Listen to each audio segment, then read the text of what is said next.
I could be dead. I could be drug addict, alcoholic, selling my body, homeless. Like I could have in any of it. And my parents were horrible humans.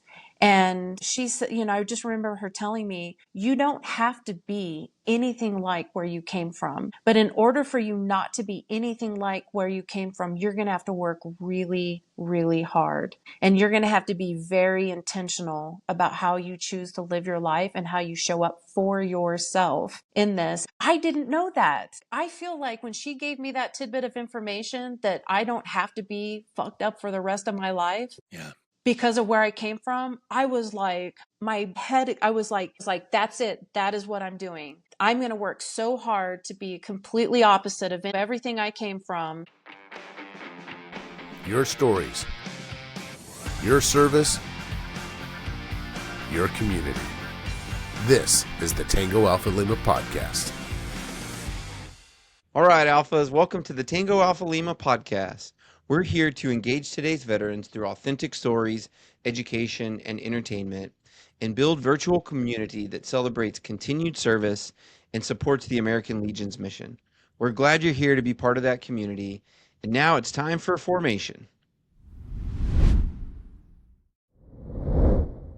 I've always been a voracious reader, so when my TBI impacted my vision and my ability to read, I turned to audiobooks, where I could listen to the books instead of having to struggle through trying to read.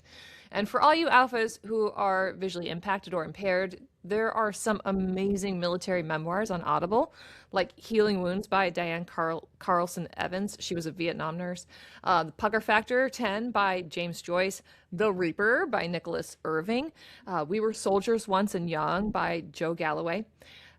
Grit, Spit, and Never Quit by Marine Corps veteran and Hollywood funny man Rob Riggle. And of course, Lone Survivor by Marcus Luttrell, and so many more. Audible really saved my book loving butt. So for all you alphas out there, you can hop on Spotify and comment on this episode. This is episode 301. Let us know your favorite military books or memoirs on Audible, and we'll start a reading list or even a book club. Fellas? I think that's an awesome idea. I love having books recommended by people. And I'll be honest with you, when I meet an author, I want to read what they've written because I think it's like a window into their soul. I know how much it takes to write something, and I know how much of a person is in what they write. And so anytime I meet anyone, I want to read what they've written, especially if they're fascinating. I'll tell you the really cool thing too is like when they become your friends, as I'm sure some of you guys now just doing in this space, and you get to know the person before you read their book, and you go and read the book afterwards, and you understand them so much better. And I had that happen with Tom Satterley. He's a Delta Force operator, and got to know him a little bit and known his foundation, over the years. And then to go in and kind of hear like how he formed. I always love the origin story too, kind of like how the superhero became the superhero. So I love military memoirs.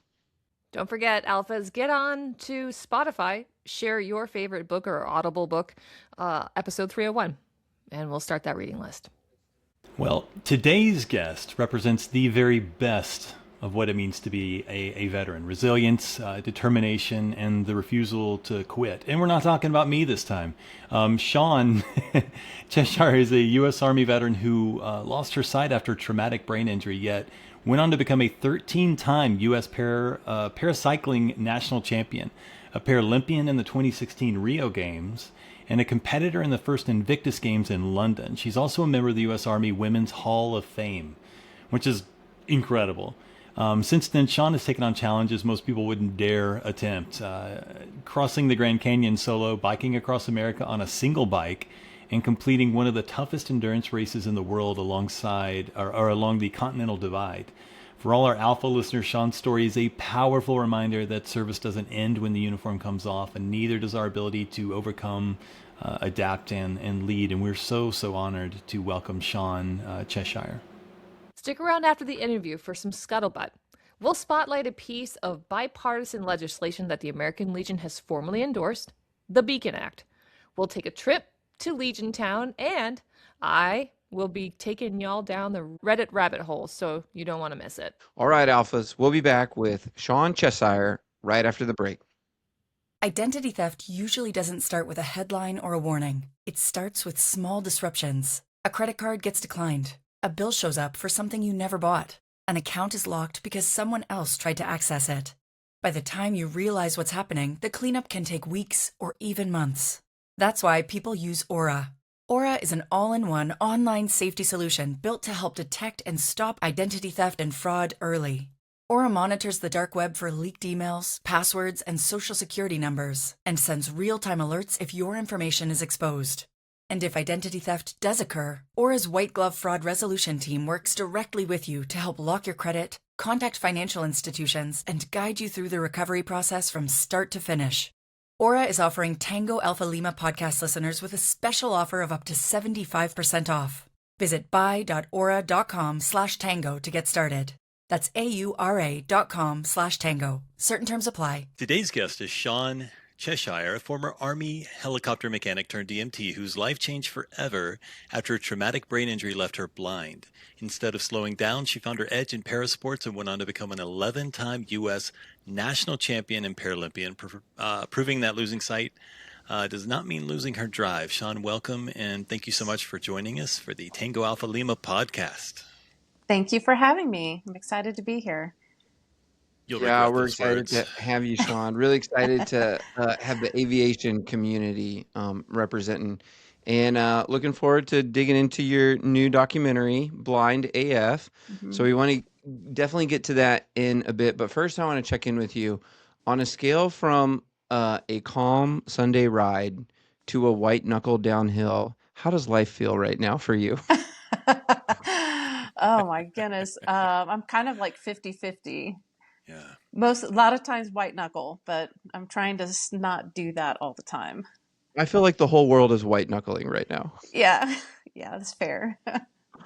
Okay, well, let's rewind a little bit. I wanted to see if you can walk us through a little bit of your arc into the military. What drew you to serve, and what did service look like for you before your injury? Yes. So I'm born and raised South Texas. I come from extreme child abuse in my home.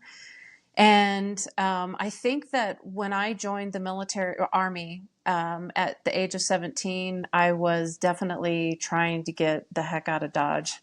I think that I didn't feel like I had a lot of choices back then coming out of high school. And my grandfather was retired Coast Guard. And my uncle flew the AH-1 in Vietnam for 2 tours, and took the ASFAB, and I aced it. So when I went around talking to the different recruiters, I really just had like anything I wanted to do, really. Though I think that my highest score was in field artillery, which I thought was pretty interesting. So at the age of 17, and I'm trying to figure out what is it that I want to do, I think the biggest contemplation for me was, do I want to pick a job that I can do when I get out?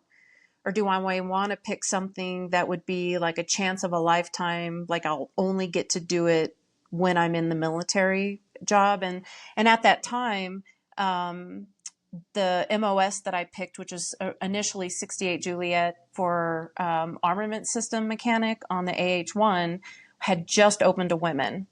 And so that's what I went with. And I'm like, how many civilians get to say they worked on, armament systems on attack helicopters as a civilian? So anyways, but of course, this was also the time I didn't actually realize that the government actually contracts civilians.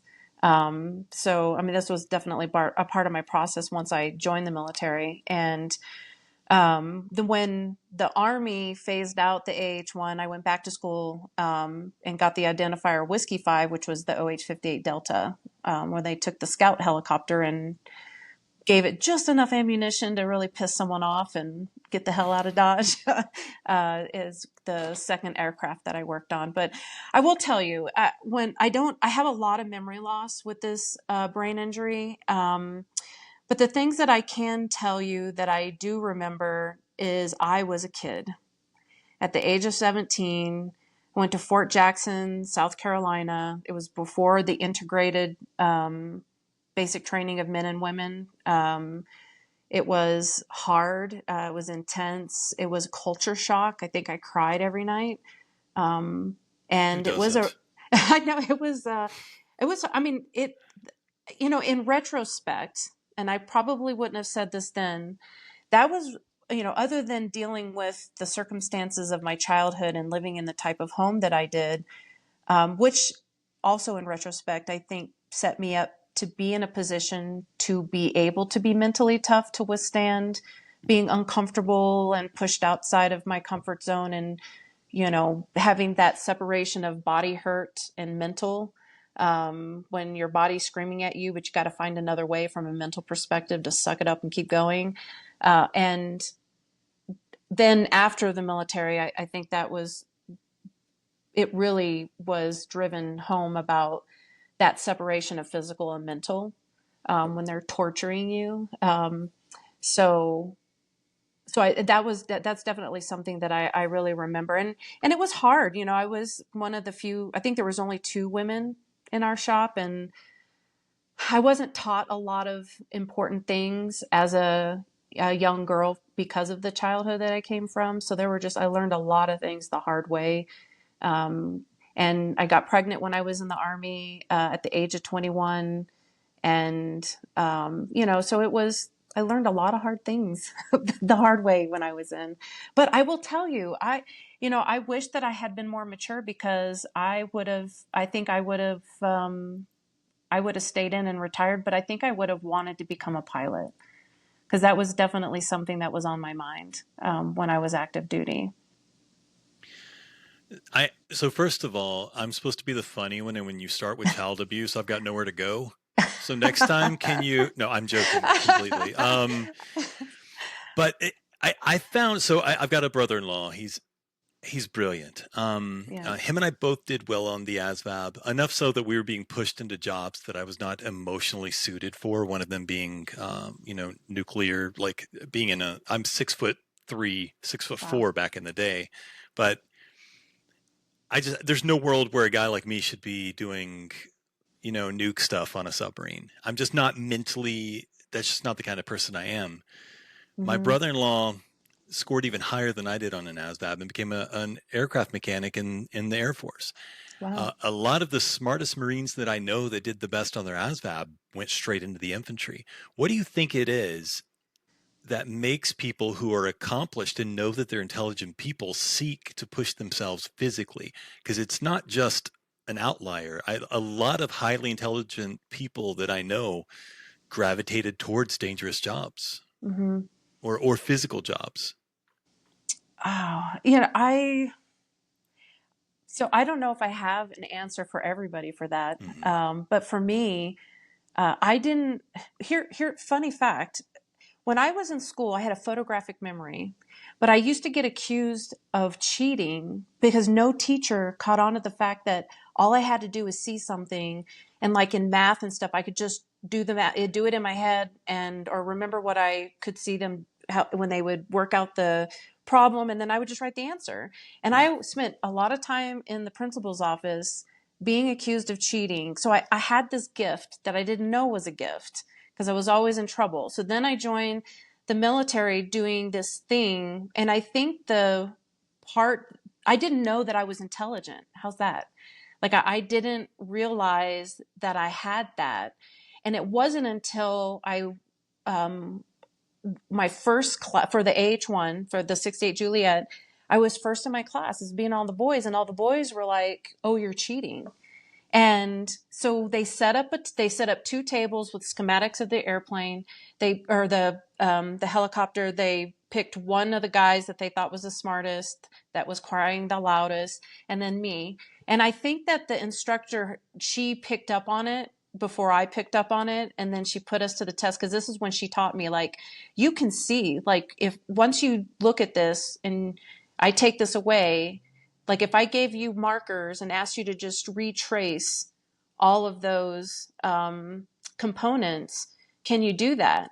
And I can do that. And so we would have this challenge of me against the guys, so they could see that where there was no cheating possible and I was up with the same task as them, like it took me like no time to troubleshoot and fix It's the so problem. normal for you that it never occurred to you that other people can't do that. Correct. That's okay. I love it. All right. Yeah. Joel, shut up now. I'm good. That's okay. Well, I have a million I questions, but they do too. So I'm just going to stop. That's okay. Go ahead. no, I love how the military is. I mean, it's such a place of discovery, for all of us, and even me, like going in as an officer. Like I mean, I had high school and I had, graduated with a college degree, but I mean, second lieutenant, I didn't know anything. I was so young, so naive. I didn't know my Yeah. own capabilities, and you have the older folks in the unit that toughen you up, but show you the way. Mm-hmm. And that's what I loved about the aviation community. I mean, I can still remember CW3 Tom Miller coming in from a maintenance test flight, and just this charismatic, swearing like a sailor. And then the new lieutenants were here, and he just put on this whole dog and put like, what? Where are they? And I was like, oh my God, what's happening? Oh And my goodness. it was just the personality, and I know that's true in every military Yeah. unit for sure. But obviously coming from the aviation community Mm-hmm. and being an attack pilot, you have a close bond with your armament crew Mm-hmm. chiefs, and Mm-hmm. so I remember being out there and sitting in the cockpit and going through the aerial gunneries, and you think just load it up and get out and go, and like no, it's a rigorous process to Mm-hmm. be able to do that. So many Mm-hmm. ins and outs. You're talking about munitions that could literally go off and explode if like loaded the wrong way or cause Yep. catastrophic damage, to the aircraft. Um, Yep. when did you go in, and were you guys doing aerial gunneries? Did you have to like go and camp out in the field, or were we already like global war on terror, like nobody's going to the field anymore, just all like training from the airfield? 94. So I joined in 94. Okay. And my honorable discharge was 2002. Okay. So you were Yeah. going to the field. So we were going to the field, yes. And we were definitely segregated. That's for sure. Listen, I'm a South Texas girl. And when I got out of AIT at Fort Eustis, Virginia, I got sent to Fort Drum, New York, and I couldn't understand why everyone was laughing at me. But for a South Texas girl that never experienced winter, let me just tell you that first winter at Fort Drum, I thought I was going to die. And I learned Oh very my gosh. quickly there is such thing as wearing too much. And and it was also this interesting experience of learning responsibility, because if the aircraft we get an ice storm and the aircraft is covered with 4 inches of ice, you don't just leave it there. Like you can't go leave. Everybody stays with you stay with your aircraft. And when your aircraft is ready to go, then you can go. But I mean, it was very interesting for me, to Well, I learn got all that. so much respect for the armament dogs, and you got to work on some incredible, awesome Yeah. aircraft too. Yeah. Thank you. I So, loved Tom, it. you said you transitioned out in 2002. Where did you leave out at Fort Drum? Where did you exit? Oh, I knew you were going to ask me this, and I have been trying to figure. So the last 2 years, I think it was maybe a little over 2 years. I hurt my knee really bad, and Okay. I did 2 surgeries in Virginia and New York, and I needed to have a third one, but like a reconstruction. Ow. And but this was like right after my child was born, Okay. and so they attached me to a reserve unit because this was part, and I had no idea because I learned this the hard way, was family care plan. Mm-hmm. And I had no family. Oh. So so that was this conversation of, if, obviously I wasn't going to be able to reenlist without, now that I had a kid, a family care plan, and I was fixing to have this reconstructive surgery. I had no help. So they attached me the last little over 2 years to a reserve unit. So it was out of Texas because my Okay. grandparents are the ones that helped me. But I don't remember the unit Sure. No, that's fine. No, name. you don't have Yeah. to remember that. And so you ended up in the reserves and you had the surgery. Hmm. Uh, you then what transitioned to becoming an EMT, or what was your transition point? So after knee surgery is kind of where this period of time of my I was married for almost 10 years, very abusive. Law enforcement, when I met, was in Texas, federal law enforcement on the border, and then became a New York State trooper later. But and I didn't. So during that 10 years, I have two little kids, and getting the, I felt like this guy really wanted to kill me, but it took me a long time to have the guts to leave. It was kind of like that mentality shift of staying because I was afraid he'd kill me, and then making the decision to leave with my kids in the middle of the night because I knew he would kill me. And then, but in my brain, the women's shelter in New York only allow you to stay like 90 days. And that's not enough time to like get a trade, get trained, and then get a job and have a place to live. And I have no family, I have no support. And so before I left my ex-husband, I snuck it to the local fire department and took an EMT class. So that way, when I did leave, I could get a job as an EMT. And then once I started working as an EMT, I actually wanted to be with rescue with the local fire department. So then I joined a local fire department to be a volunteer, to start learning some things. But I think once I just started taking care of patients, I was sucked into that, and I loved taking care of patients. And so I then spent a year working full time as an EMT, getting my paramedic, and then in 2010, combative patient. I don't remember what happened. I had a student and my partner that day, but I had a combative patient, dementia, older gentleman, like totally not his fault. That ended up. I ended up getting shoved back in the back of the ambulance, hitting the back of my head, thus causing cortical blindness. So I'm total blind now from the brain injury. And I was 36 when that happened. So that's kind of the segue from military and that space in between of military and becoming a paramedic. Wow. Yeah. That's unexpected. Yeah. What did that feel like hey, if you don't feel comfortable answering this, you can ask me anything. It's okay.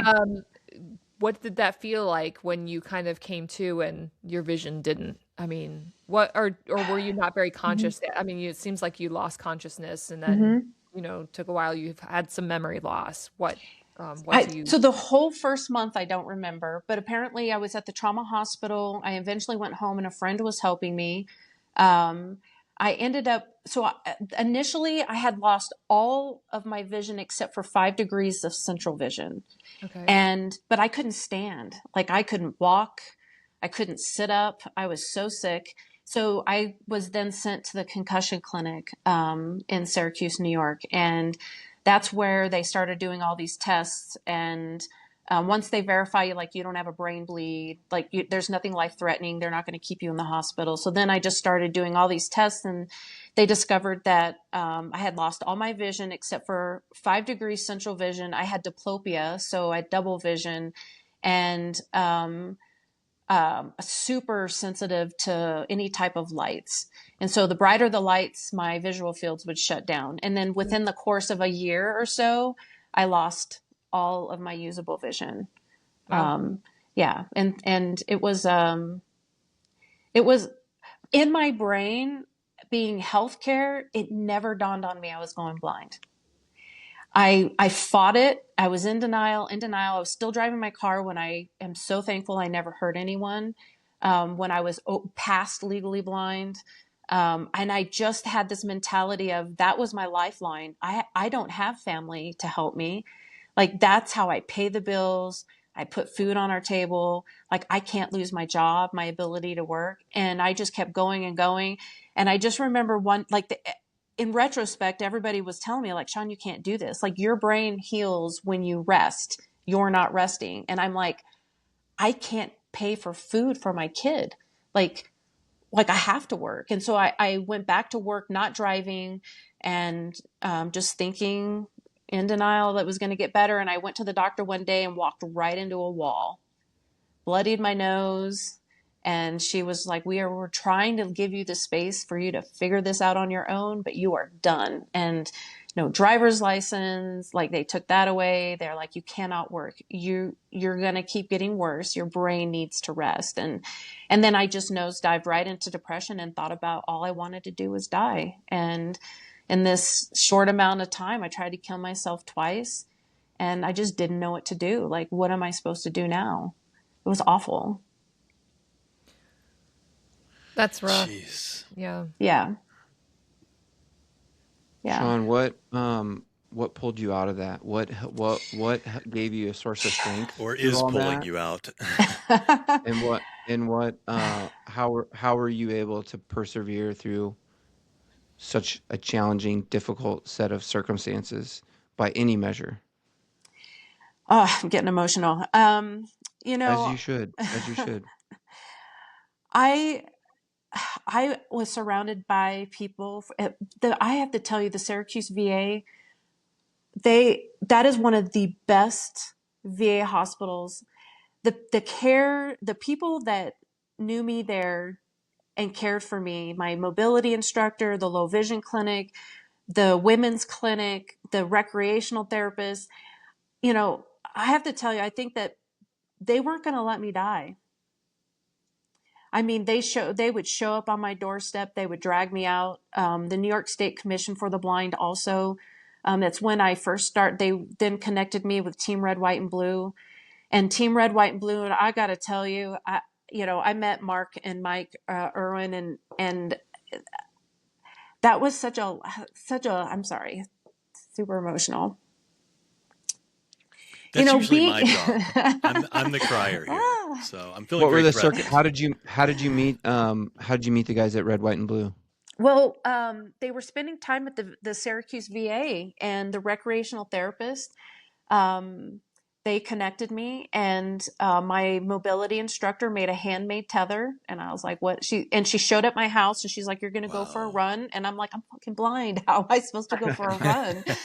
And I'm just gonna run into miserable. something. You guys have to remember, like, I'm still in that phase where I'm angry and I'm just Mm-hmm. unhappy and miserable. And she took me to this group to run, and she just walked to the group and said, "This is Shawn.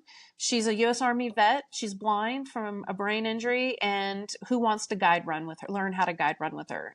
And this local woman, Chrissy Keanu, stepped forward, just didn't even hesitate. And I was like, what is happening here? I ran 4 miles that day.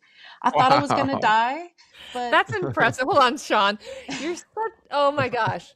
I can't believe you were just talking about, I didn't know what to do. And then, I just went out and ran 4 miles blind. Shawn, seriously. But this is where it started. I'm telling you, it was so empowering, and it was so empowering to be surrounded by people that believed in me more than I believed in myself at the time. And they just kept pushing and pushing me. And, and you can ask them to this day, the guys that were in that group, by the time we were done with that 4 mile run, I asked them, they talk about doing races together. And I was like, when is the next race? And there's a local race called the Mountain Goat that was in 2 months. It's a 10-mile race with a bunch of hills. And I was like, let's do it. They're like, it's in 2 months, Shawn. And it's 10 miles. And I was like, we can do this. And it was just my first kind of sticking my toe in the water of seeing a challenge, not knowing if I can do the challenge, but taking the challenge because that's what I need to focus on right now, because essentially it gets you out of bed. You're training, you're thinking more about how you're eating, right? Your mental health just takes this shift. You think less about dying and more about how am I going to get ready for this race, right? And I have this really cool black and white photo with the American flag that we finished all together at that race. And then I cried so hard because that was so hard. And it and scary when you can't see. And now I'm out there running on the road, trusting people to keep me safe. It was just such an emotional suck, but then such this sense of, I can't believe we just did this together. And I think that's really kind of what propelled me into parasports. That and my So do you think recreational therapist at the VA kept dragging me to clinics.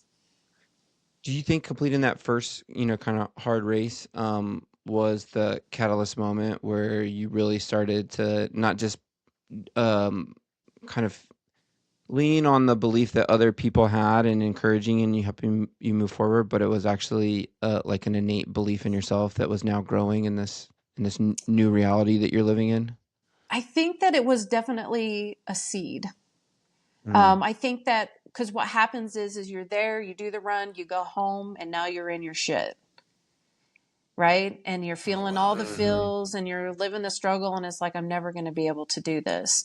Um, and but it's that intentional decision every day of taking another step, whatever that is, right?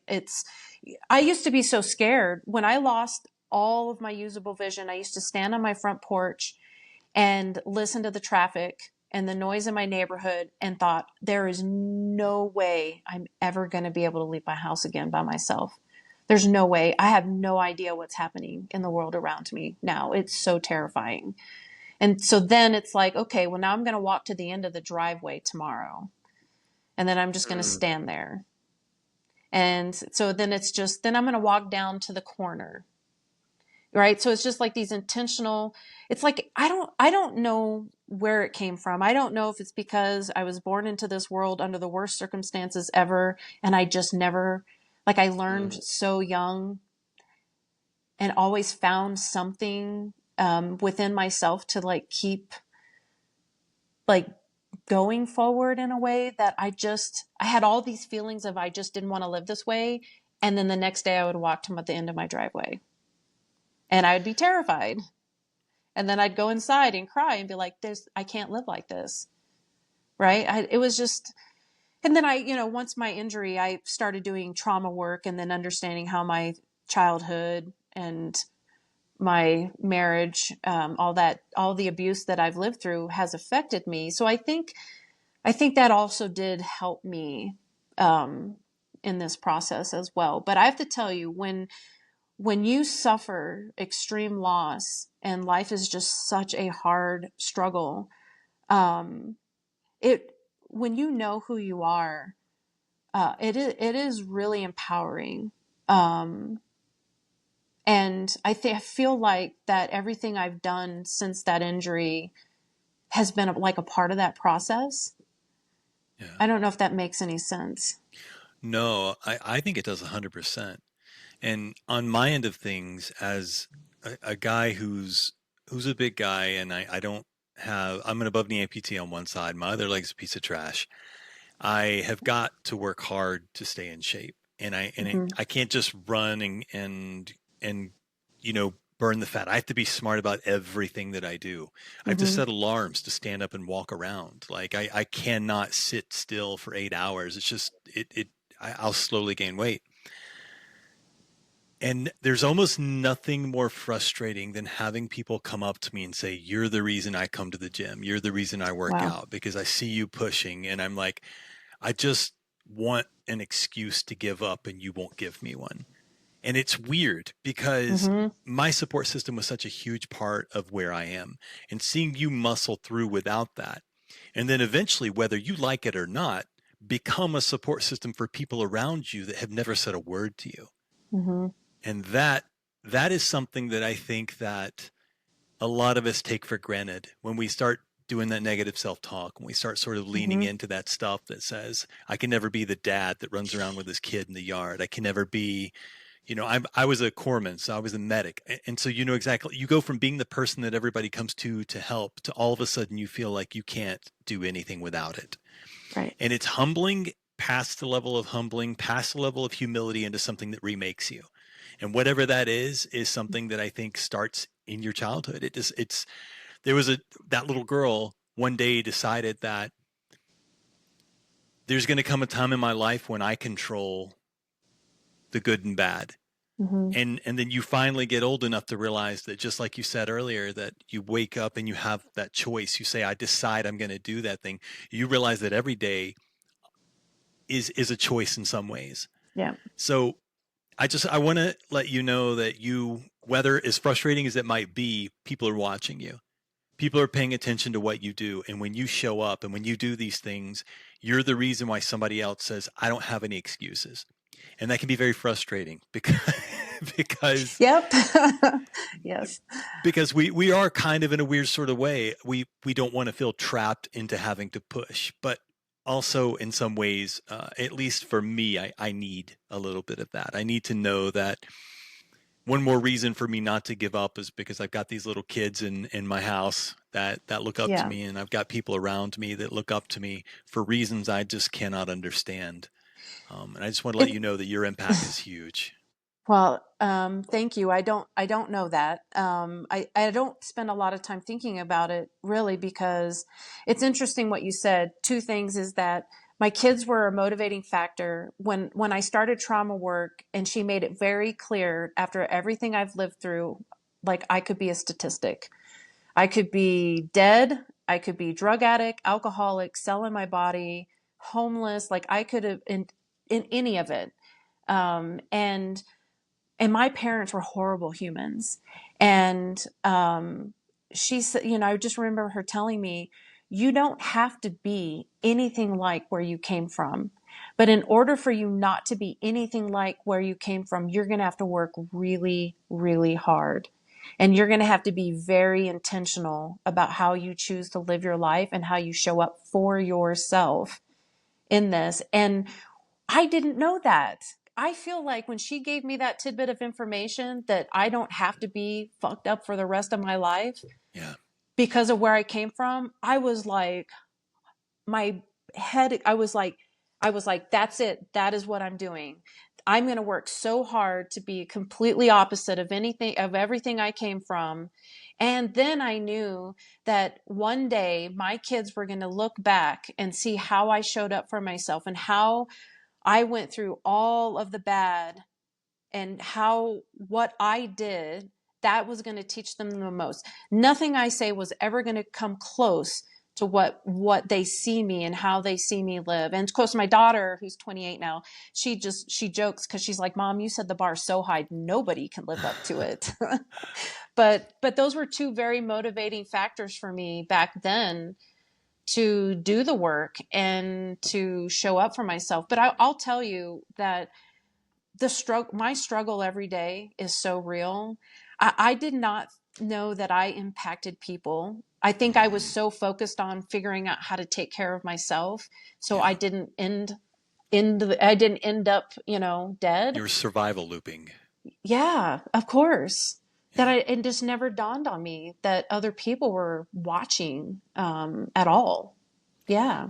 I'm curious, Shawn, given your experiences, did you find that the veteran community was open and willing to help you? What type of hurdles did you face? And do you have any recommendations for people who are running American Legion posts across the country to make them more accessible for visually impaired or to support visually impaired veterans?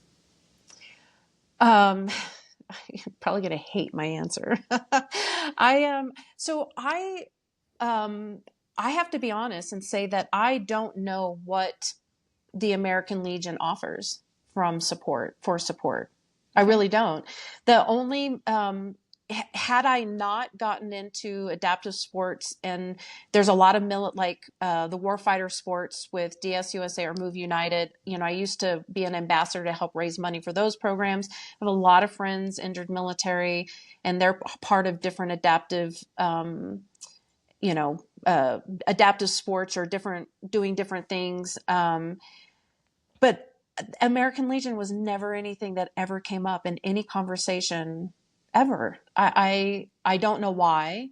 I feel like I want to know. Yeah. Well, I would love to also spread the word because I don't know.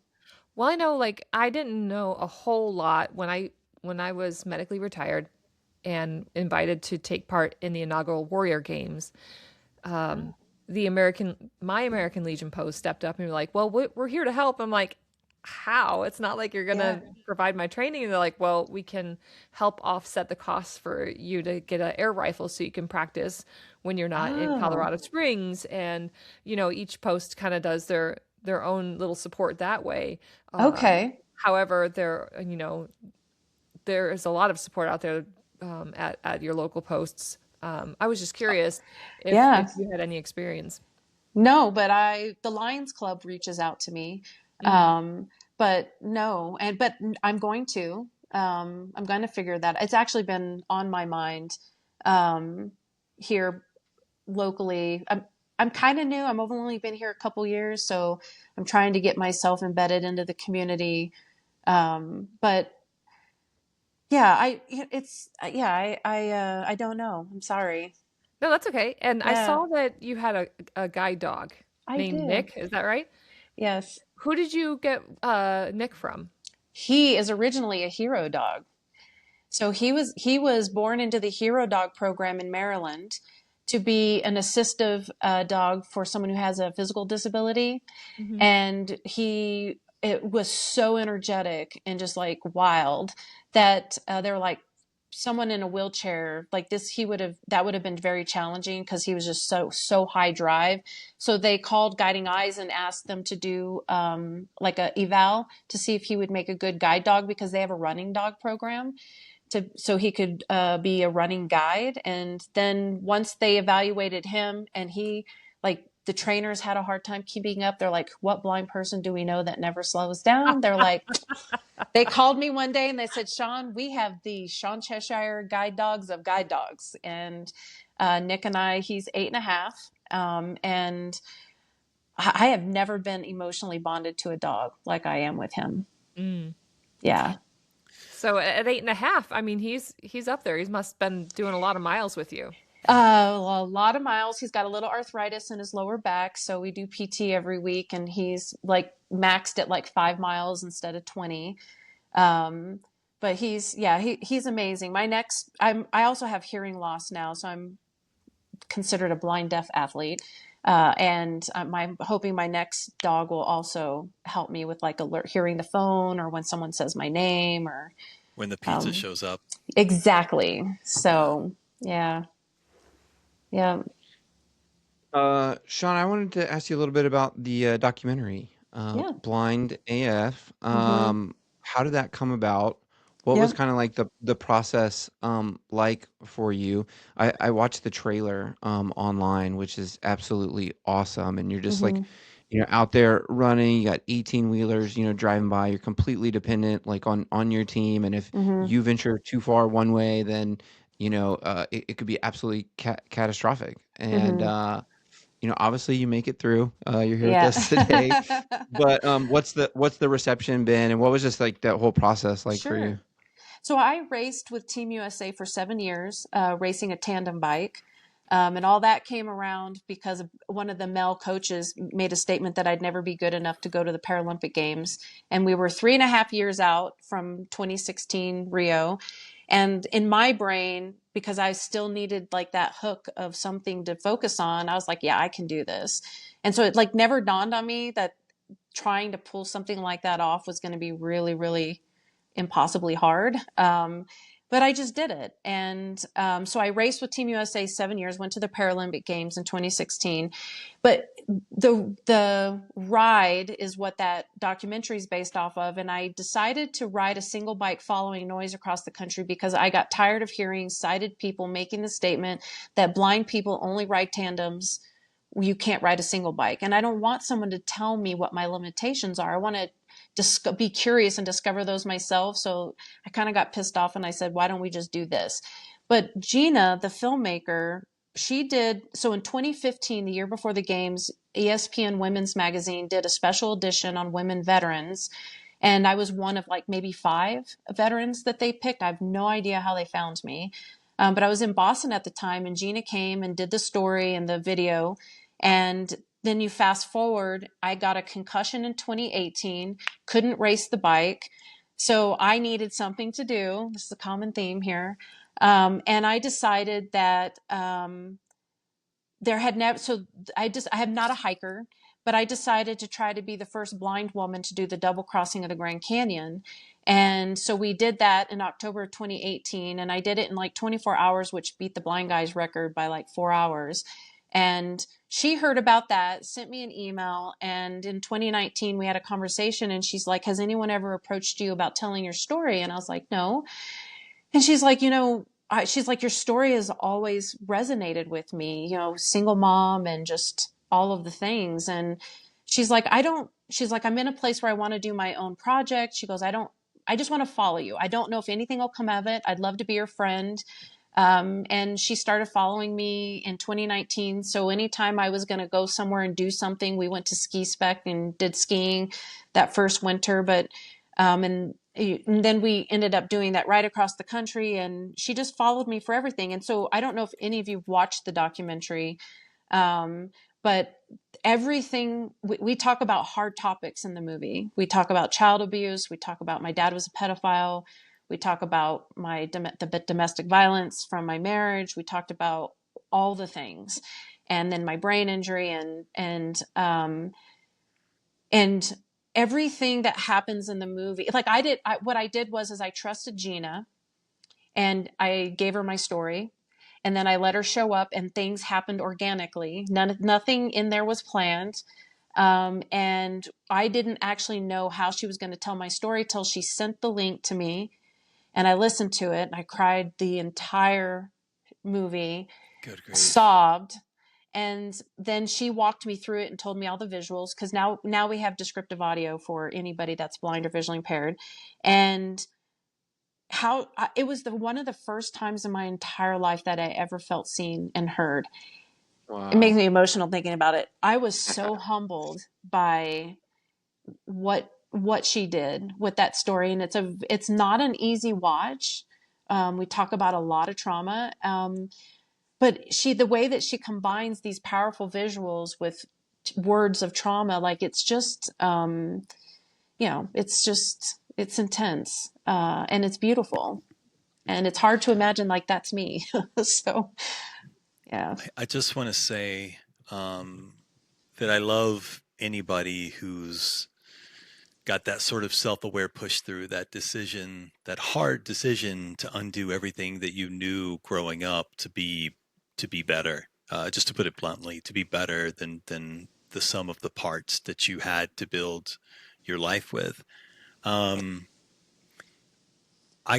Me and my family got involved in fostering for all the reasons that you're talking about, because I feel like when things get hard, what holds you together is moments. You have these moments where someone loved you, believed in you. Somebody said, when you're surprised to find out you're someone's best friend, like, because you don't see yourself as worthy of that kind of thing.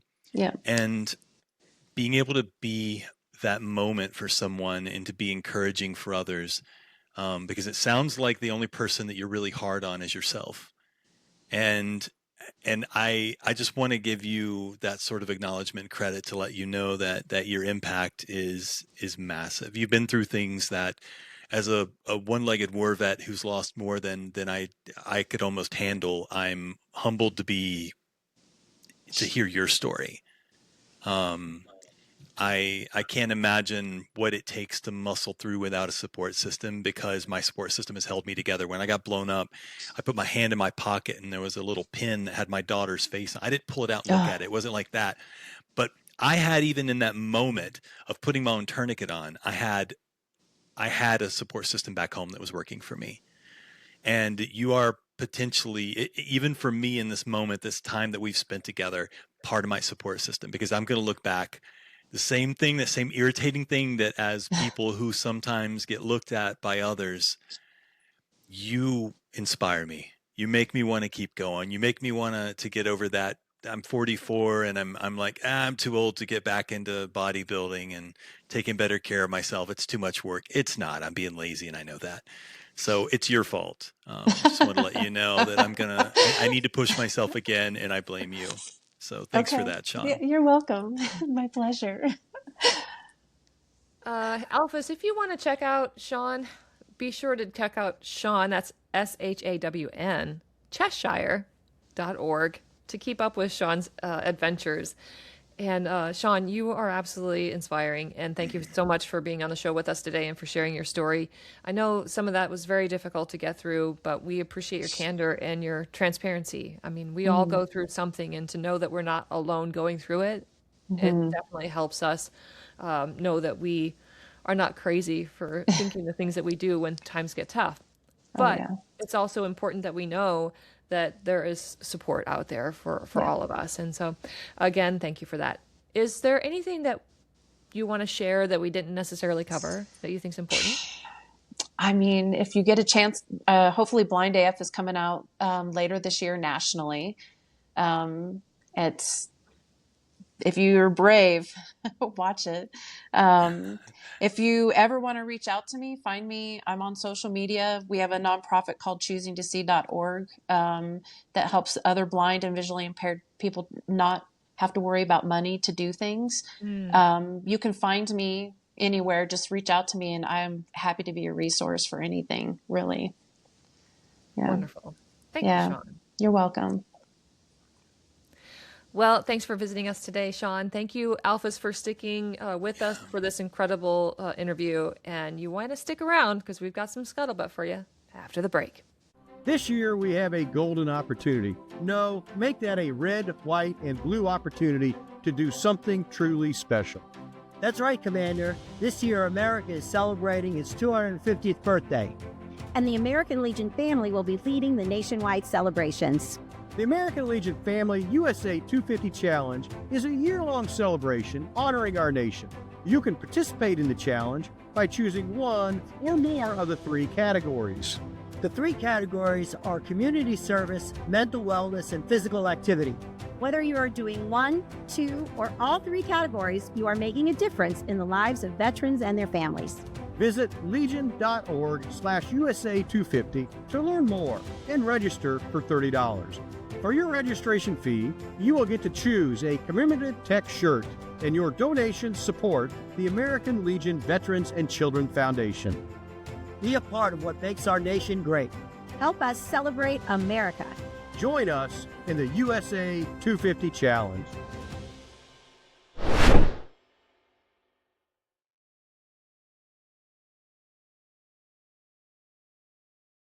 Okay, Alphas, we hope that you had a great break. Now it's time for some scuttlebutt. All right, Alphas. Today we're spotlighting a piece of bipartisan legislation that the American Legion has recently formally endorsed called the Beacon Act. It directly addresses longstanding gaps in care for veterans living with traumatic brain injuries. So a little bit about the bill. The Beacon Act would modernize how the Department of Veteran Affairs approaches TBI treatment by expanding access to innovative, evidence-based, non-pharmacological therapies that support long-term brain health, recovery, and quality of life. So the Legion's Veteran Affairs and Rehabilitation Director, Cole Lyle, stated that too often we've asked our veterans to navigate a system that treats symptoms instead of the people. This is something that we talk about on here all the time, both between the 3 of us and our guests. The American Legion refuses to accept that as the best our nation can do. Way to go, Cole Lyle. Thank you for saying that. The legislation establishes 2 new VA grant programs, one focused on clinical studies, clinician training, and community partnerships, and another supporting third-party research with scientific oversight, all aimed at accelerating real-world solutions for mild to moderate TBI. So Lyle went on to sum it up, saying that we believe veterans deserve care that reflects the complexity of their injuries, where healing does not happen with a one-size-fits-all bottle. This matters, of course, because TBI doesn't just affect memory or cognition. It impacts families, careers, identity, and daily life. The Beacon Act represents a shift towards innovation, accountability, and hope for veterans with visible injuries. That's kind of the key takeaway, a shift towards innovation, which, the VA will say that we have a centralized system where innovation can happen within the mechanisms of the VA. The problem is there's too many wonderful things that are happening outside. We don't have these pathways to connect those things within the VA. That's why legislation like this is needed. And then I would say the other thing I would want the listeners to take away is that there's a great American Legion advocacy toolkit and voter voice grassroots section within our infrastructure within the Legion. So these are all, many folks are active in this regard, but these toolkits provide plain language bill summaries, talking points, and guidance that help you understand this priority legislation like the Beacon Act, and also confidently engage with officials at the local, state, and the federal level if that's something that you're interested in doing. And oh, by the way, when we interact with these officials, that's how we advance these things and solve these gaps in the system that exists that we talk about so often. The other link is Voter Voice. This is the Grassroots Advocacy Center. And through Voter Voice, that's the Legion's secure, easy to use advocacy platform. So in just a few clicks, you can send messages to your members of Congress, participate in active campaigns, and stay informed on legislative efforts just like this. So it's legion.org, legislative advocacy toolkit, and votervoice.net. But we'll have those links in the show notes. You could also just do a quick Google search and they'll come back. What do you guys think? Pretty cool, huh? I think that that's fantastic because a lot of times, even if you think you understand what something is, it's because what you're reading is the high points. And it doesn't really get into the nitty gritty. And so when you have something that can break this stuff down into bullet points for you, you'll realize sometimes that there's things going on in the background that are going to affect you that you may not know. There's things that are sort of floating around right now, like the Richard Starr Act and things that there's a lot more than just simple, are we going to make a little money off of this or not? Like there's reasons why there's people before or, for and against this. And as far as the voter voice, squeaky wheel gets the grease, man. I mean, if veterans aren't going to stand up for each other, then we're going to pay for it. I think with the Beacon Act particularly, I am an advocate for non-pharmacological therapies, and I love that this is going to broaden our abilities to reach out for therapies other than taking a pill. So I'm anxious to see what fleshes out and how it affects wonderful organizations like yours, Adam, who are working to help veterans in that sort of outside of traditional spheres. So this is how awareness becomes action and how policy turns into progress that ultimately become things that we have the ability to get access to. So we'll have those links to the Voter Voice and the Grassroots Advocacy for you guys to go and check out in our show notes. Joe, what do you got for us? When in Rutherford, New Jersey, American Legion Post 109 Commander Keith Whiteside was approached by a local high schooler named Haley, who had an idea to raise funds and awareness for female veterans, and the post was very eager to assist. Haley had recently finished her Winter Guard program where the theme was female veterans coming back to civilian life. The Guard members had spoken to veterans, some not much older than themselves. All were moved by the experience, and they even cried after each performance. Haley wanted to do a fundraiser called Music Heals, an outdoor event where music vendors and food to raise money and awareness for the unique issues our female veterans face coming home. I don't think that's fair because I want to be fed and I feel like I should have been invited just because there's food, not because I disagree with anything. Anyway, but Post 109 agreed, inviting her to use the post and the lawn as a venue and any other assistance needed. The Bureau of Rutherford had made official proclamation in June recognizing Female Veterans Day, and the event was held on October 5th. Food, entertainment, and holistic vendors donated time and services. And Post 109 set up a Be the One table, which is incredible. I love that. Neighbors, council members, and other nonprofits came by to support, and the auxiliary Sons and Scouts assisted. The roll-up of donations from cash, goods, services, and labor was over $5,000 for the 4-hour event. And this came from somebody who had an idea. And that's just a 17-year-old somebody. And I've always said this. I'm so impressed by these young kids who have the wherewithal to look outside themselves. When I was young, I always had a giving heart, but I never believed that I could make a difference. And that's I think the difference is that when you're I don't know what it was that happened in this young lady's life. I don't know what it was, but I love that she saw a need, she came up with an idea, and she had the people around her to say, yeah, you could really do something. And then you got Post 109 that steps up and says, let's roll. Like, let's go. But $5,000 for a 4-hour event. Some of the cash will be presented to Be the One, while the other portion will go to a local nonprofit specializing in female veterans transitioning to civilian life. And as the three of us know, that is a very, very tough thing to do. But again, not bad for a 17-year-old woman with a heart and idea and a love for veterans. So bravo Zulu to Haley and Post 109 for helping her bring her idea to life. Let's dive down the Reddit rabbit hole, alphas. Alcoholic Wombat posted a discussion titled, "What's the most ludicrous claim you've ever heard?" In the body of the post, Alcoholic Wombat shared, "Last night at the bar, some annoying girl kept talking about her hubby being a decorated Marine.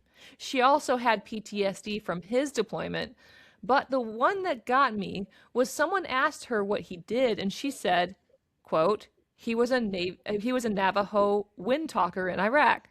LOL. Or is it lol? How do you want to say that? LOL? Anyway, interesting post. This is a lol. That's a lol. Lol. That particular one. Okay. Not a lot of action for the Navajo wind talkers in Iraq. Yeah, in Iraq, yeah. I feel like there might be some cross wires there. Pro Square responded with, "I had a roommate in Iraq who was a wind talker. Farted all fucking night." Quote. So what's the most ridiculous claim you've heard? And I'm not talking about the run-of-the-mill Special Forces sole survivor would have joined nonsense we deal with all the time, but stuff that was factually inaccurate. You can't help but to laugh. So at Intel Warrior shared, "Vietnam vet told me that Rambo movies were based on his unit.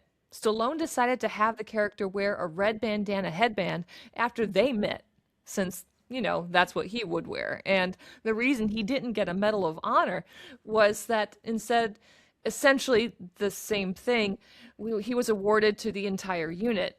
And he also was telling this guy about the POW rescue missions his units went on, but somehow seemed clueless when he brought up the San Tay raid and the Bull Simmons.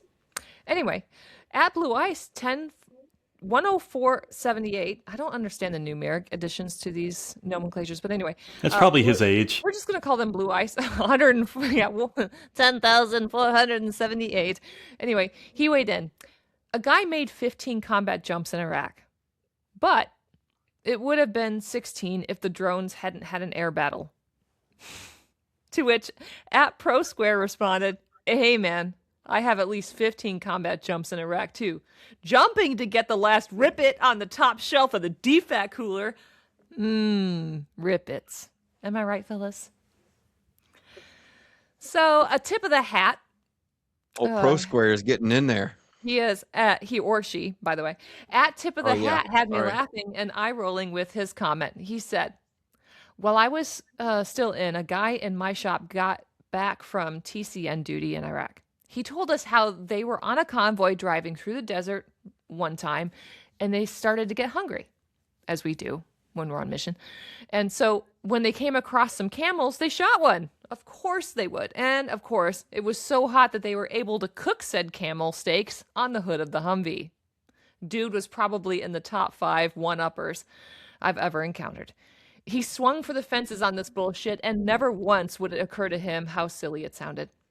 Sometimes when you're hungry, you just shoot a camel and cook the steaks. Not to mention butchering said animal, skinning it, cutting up the meats. I mean, who has a K-bar ready to cut up some meat?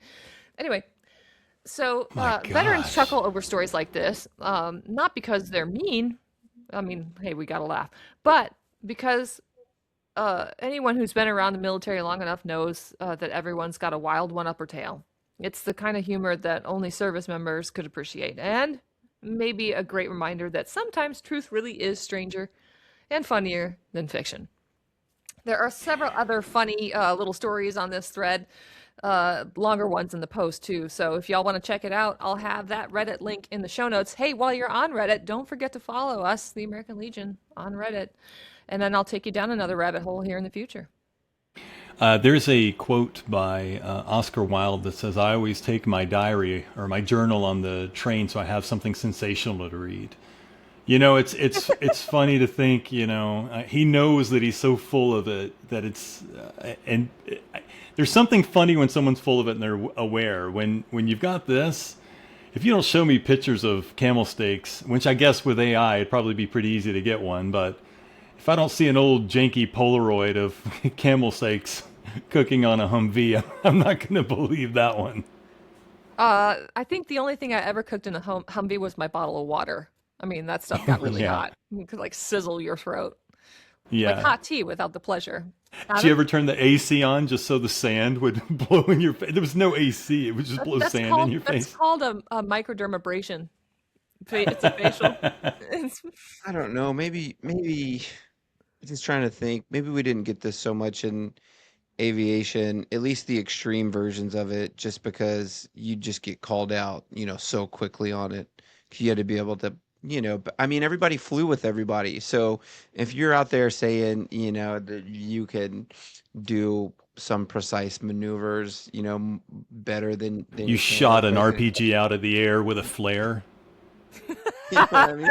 You're like, okay, you're an idiot, and do not say things like that more often. But I think the my Marines younger know brother it's was full of crap. infantry. I think the Marines know it's full of crap, but they listen because they're bored. Okay, sure. Go ahead. I mean, I was just saying, just listening to my younger brother's stories about that he was in the infantry, and just the things that those guys would do and go through, especially when they were back at garrison, just the craziness that would come out. So yeah, I mean, spinning a few yarns would be no thing in that environment for sure.